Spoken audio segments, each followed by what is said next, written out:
It's great to have everyone here. It's a pleasure to be back.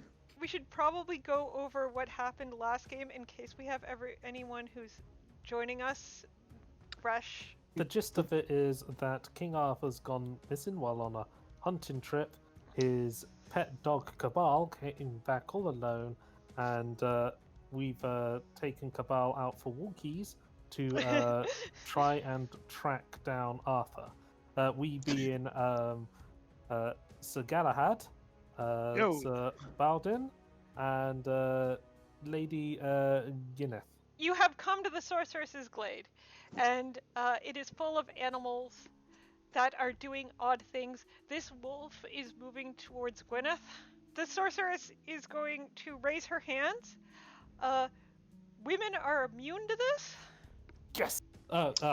But because of Galahad and Baldwin's powers, they're going to get a +5 to their Constitution rolls. So you guys need to roll Constitution +5. All of the people in the chat right now that... So your squires will fail, and they will all turn into animals as well. Okay, the Sorceress is going to fume at you guys not turning into animals, and summon a knight that will pop out of this tree. Oh, that's always good. Well, that's a giant knight. Oh, yes it is. Oh god. Well, he's made out of tree bits. Oh, okay. He formed so out of the tree. we're dealing with an ent knight. And considering that, our squires have just turned into animals, I think I have an idea as to what sorcery is going on here. On the other hand, we appear to be safe from this for the time being, but that big knight is kind of an issue. I suppose, however, we can always give the sorceress a chance to rectify things, ? You can bravely talk with her. Galahad will actually attempt to reason with the sorceress. Either join my menagerie or perish. Okay. Right. Are we still mounted? You are, but because this guy is so high up, you don't get mounted bonuses. So you guys get to figure out your order. Do you want to let the princess go first and lance this thing? Okay. Right. Sure. Gyneth will grab her lance, trot a few feet back, and then take a run at the giant tree knight. That's a hit! He is going to take a swing with his sword. Awesome. Okay, right. Roll damage. Yeah, 28. Nice. Oh, look at all those sixes in that. Yeah, 4 sixes. You have done some damage to it. You don't know how much.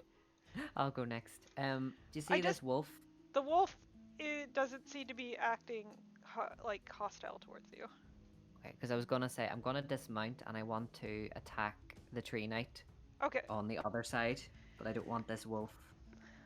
Stopping me. The wolf will not stop you. Because that would be like something that would happen to my character, that he would try to be all smart and everything, and then get his leg chown off by a wolf. So let's see if he can hit you. Oh, he rolled a 4.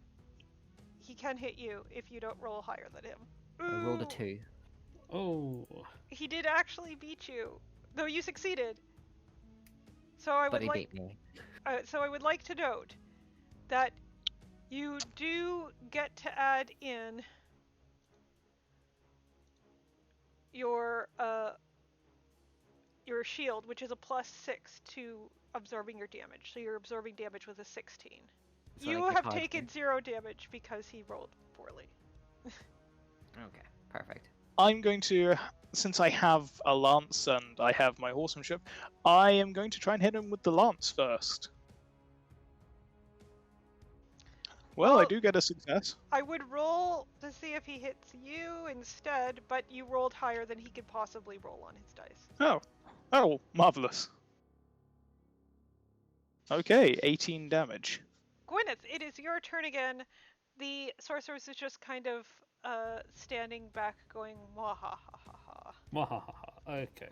So, can I take my horse back a bit to do a run-up for next round? Roll horsemanship versus he's going to assign 5 to hit you again. Okay, cool. Horsemanship. He got 18, so he misses you. I ride away. Yeah. I bravely ride away. Budwin versus the knight. Okay. And he misses you. Right. Well, attack with sword again. Oh, you almost critted. Really good. Yeah, you're starting to chip away at him. Pieces are starting to come off. Now it's is also going to try and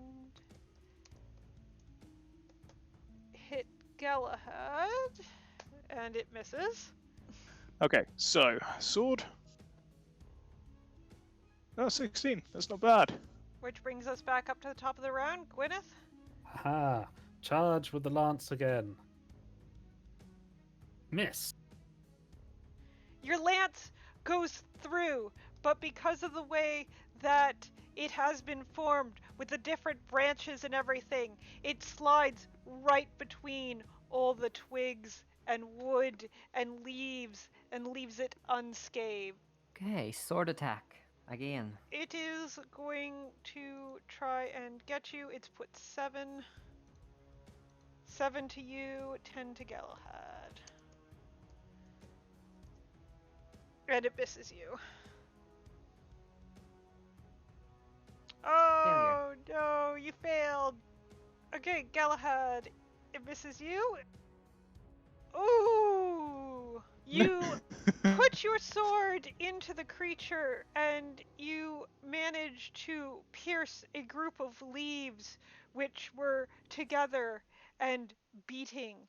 The leaves fall apart in icky sap and the creature falls. The sorceress is going to attempt to flee. Oh Christ! I'm gonna ride after her and try and like get in front of her to bar her exit. She is going to turn herself into a deer and run off. Your squires will pop back into people, but the rest of the animals do not. You're gonna leave your squires to round up the animals? Yes. The animals are semi-intelligent to a degree, it looks like. So I think we can trust them with that. Ah, our quarry lies yonder. Can I throw Yes. my spear to like kind of get her to change direction and loop back? Oh, you Ooh. critically succeeded. She is running Yes. right towards you.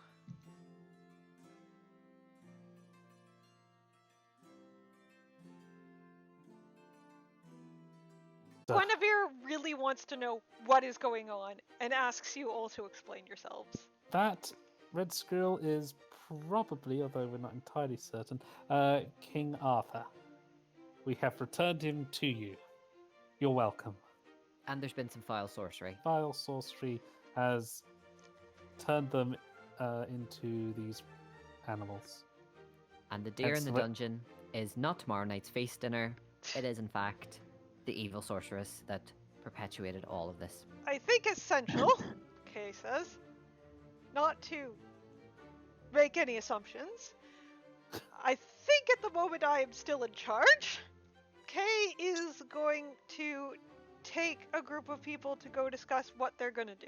On his way out, Lancelot is going to look to Galahad and say, "Good job."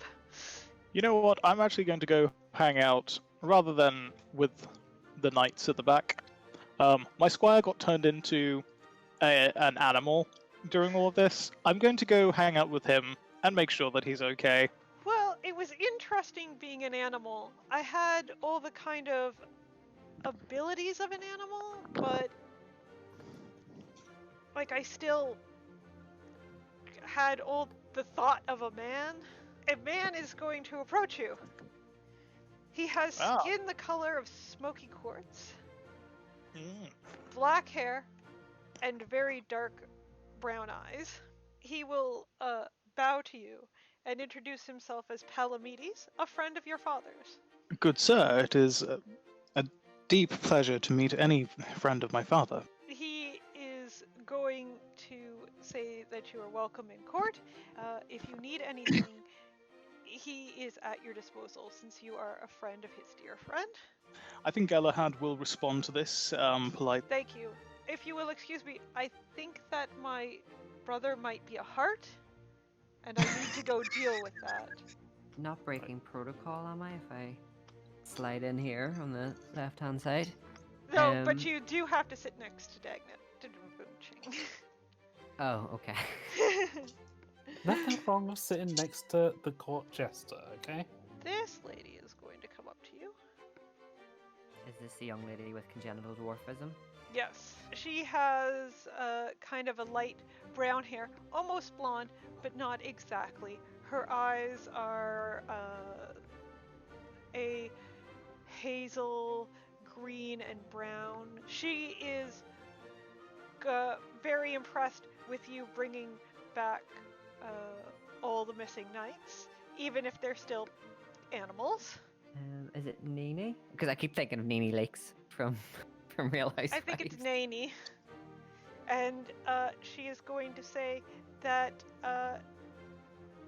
she would like to, if you would be interesting, maybe become your patron. I am honoured, dear lady, that you would think of me so highly. What level of patron are you thinking of doing? At the $5 tier, you can get access to the Hermitage once a year. But at the $10 tier, that goes up to 4 times a year and a special audience. You also get early access to merchandise store when new merch is available. Yeah. She'll say maybe you can come talk to her when you're done. Where is Merlin, the lazy bugger? Merlin Has conveniently disappeared. Merlin has been sealed in a tree some time ago. So Kay returns with the group, and he is going to announce that what's going to happen is that everyone is going to go and try and find Nimroway.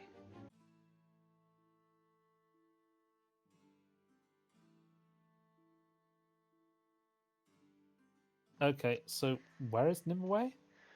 She's at Merlin's tower, which I believe is in Demonia. But you do have some road encounters. You come across 3 monks.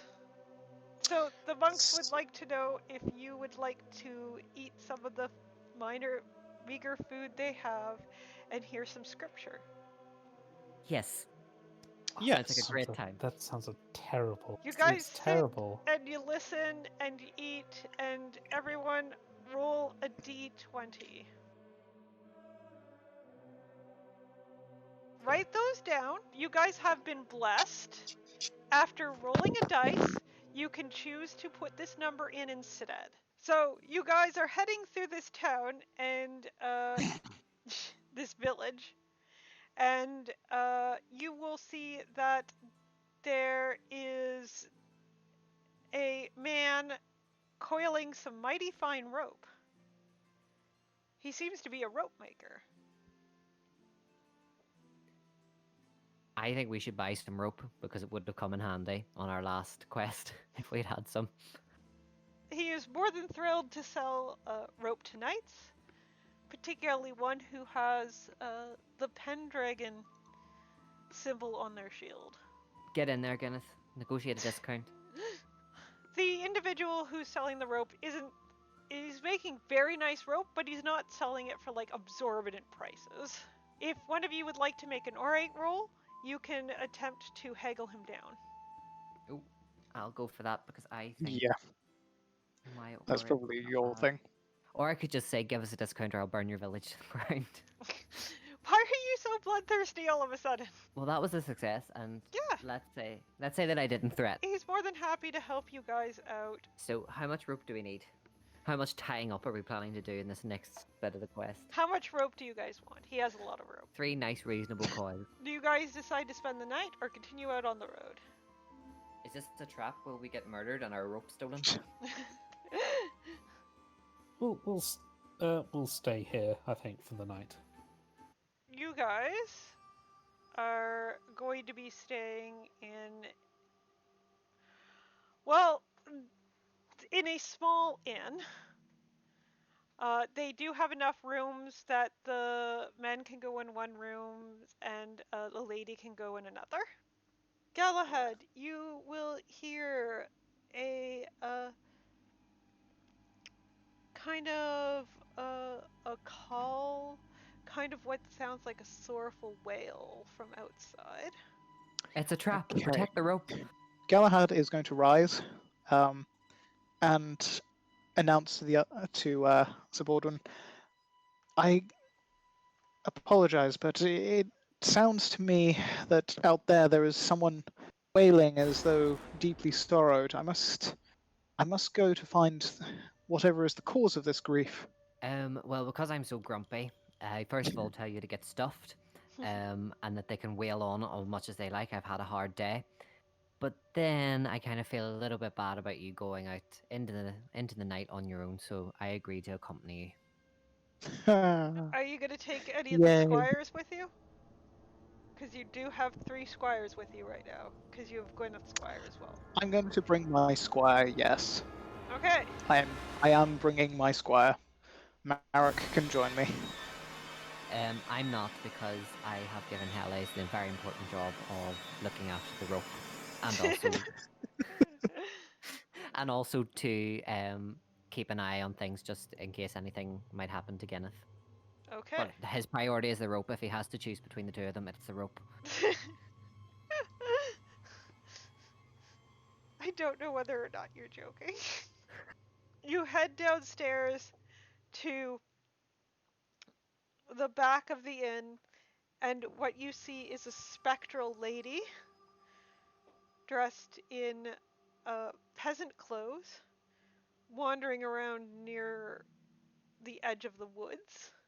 Can I make a folklore roll to see if I know any local legends? Yeah, sure thing. Go for it. Success. Yes, success. You know that there's supposed to be a ghost who roams the woodland trying to find people to find her body, which was lost in the woods, so that she can be buried on holy ground. Oh, this just sounds like right up our street. This is exactly like the sort of stuff that Bodwin and Galahad would just go bananas. I suppose we have to call out to her. Well, ask her where her remains are located. Okay, I'm gonna get you guys to make hunting rolls. Okay, so after some hunting around in the woods, you do find her skeleton. You manage to dig up the bones and wrap them up in someone's cloak and take them back to the local church. It is the middle of the night, so the priest is a little surprised to see you. He knows about the local legend, and he's more than happy to take the bones to be buried on holy ground.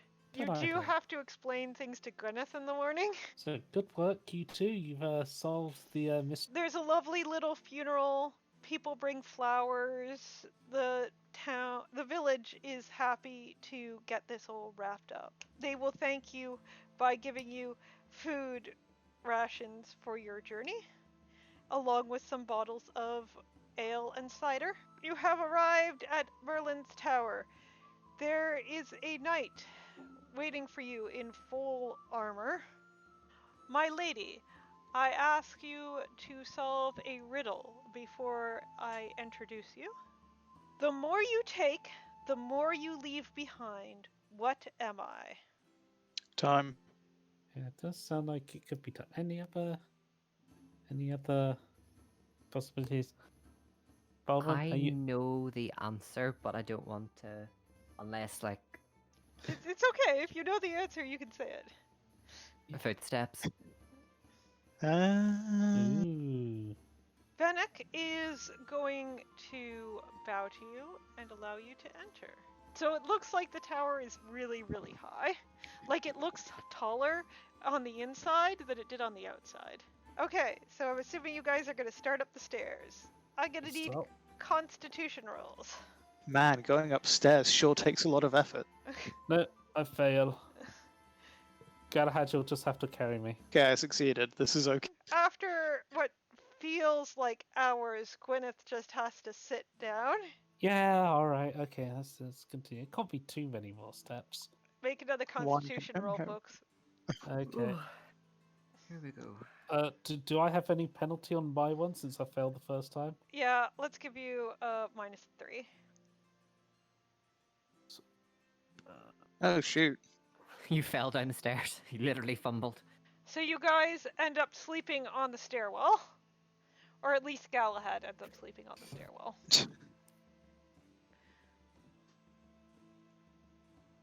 Can I try and press on? You can try and press on by yourself, yes. You will make it to the top first. Yay!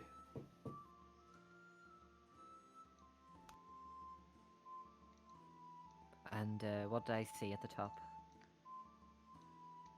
Or is that our cliffhanger for next week? Maybe that should be the cliffhanger for next week, because, yeah. Okay, I think it's time for us to go. I'd like to wish everyone good night. Yes, thank you very much for watching us again. Thank you very much for joining us, everyone. We'll see you next time. See you next week.